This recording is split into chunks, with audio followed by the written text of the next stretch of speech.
নজর রাখবো পরবর্তী খবরে। আবারও বিতর্কে দিলীপ ঘোষ, তিনি একবারে খড়গপুরে পুলিশকে হুঁশিয়ারি দিলেন। তিনি যেমনটা জানা যাচ্ছে যে তিনি যেমনটা জানাচ্ছেন যে রাম মন্দির উদ্বোধনের দিনে পুলিশ কোনো রকমের বাধা দিলে পুলিশের প্যান্ট খুলে নিন, বাকিটা আমি দেখে নেবো।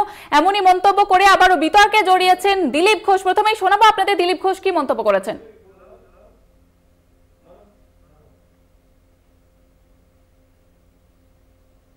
আমি খড়গপুরে এসে শুনলাম কাল থেকে যেখানে যেখানে উৎসবের আয়োজন হবে পুলিশ ধমকাচ্ছে, মাইক লাগাতে দিচ্ছে না, মাইক নামিয়ে নিতে বলছে, ডেকোরেটরদের ধমকাচ্ছে যাতে মাইক না দেয়।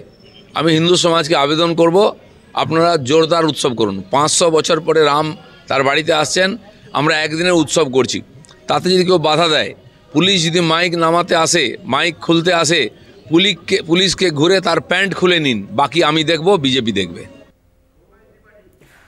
আপনারা শুনলেন দিলীপ ঘোষের প্রতিক্রিয়া এবং তিনি যেমনটা বিতর্কিত মন্তব্য করেছেন। এর বিষয়ে বিস্তারিত জানাবেন প্রতিনিধি সৌম্যকান্তি রয়েছে আমাদের সঙ্গে এই মুহূর্তে টেলিফোন লাইনে। সৌম্যকান্তি, হ্যাঁ, জানিয়ে রাখি যে রাম মন্দির উদ্বোধন নিয়ে কিন্তু বিতর্কিত মন্তব্য করলেন দিলীপ ঘোষ। সাংসদ দিলীপ ঘোষ আজকে খড়গপুরে তিনি সাংবাদিকদের মুখোমুখি হয়ে যে রাম মন্দির উদ্বোধনের দিন তৃণমূল কংগ্রেসের পক্ষ থেকে সংহতি মিছিলে ডাক দেওয়া হয়েছে এবং সেই মিছিলকে কটাক্ষ করে বলতে গিয়ে তিনি কিন্তু বিতর্কিত বেশ কিছু মন্তব্য করেন এবং সেখানে তিনি তাকে বলতে শোনা যায় যে পুলিশের প্যান্ট খুলে নেওয়ার কথা এবং যেভাবে প্রতিবারেই তিনি বিতর্কিত মন্তব্য করেন, কখনো পুলিশের উর্দি খুলে নেওয়ার কথা বলেন, কখনো পুলিশকে ধরে পেটানোর কথা বলেন।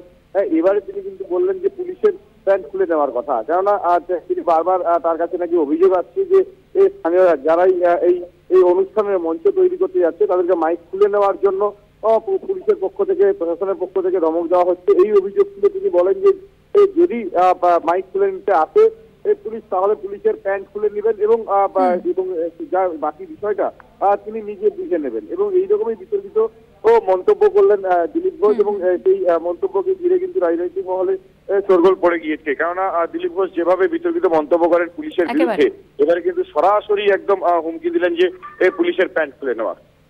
ধন্যবাদ সৌম্যকান্তি।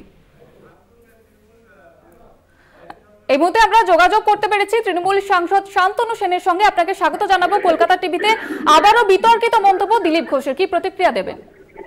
আসলে ঘরে বাইরে বিজেপির এবং দিলীপ ঘোষের নিজেদেরই রাজনৈতিকভাবে মানুষ প্যান্ট খুলে দিয়েছে।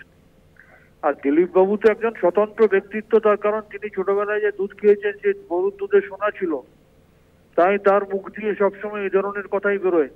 এটা তো প্রথম নয়, তিনি তার ধারাবাহিকতা বজায় রাখলেন। অন্যদিকে তিনি তার নিজের দলে কোণঠাসা রাজ্য সভাপতির পদ চলে গেছে, সর্বভারতীয় সহসভাপতির পদ চলে গেছে, পার্টি অফিসে তার ঘর চলে গেছে, তাকে দলের মিটিং মিছিলে ডাকে না।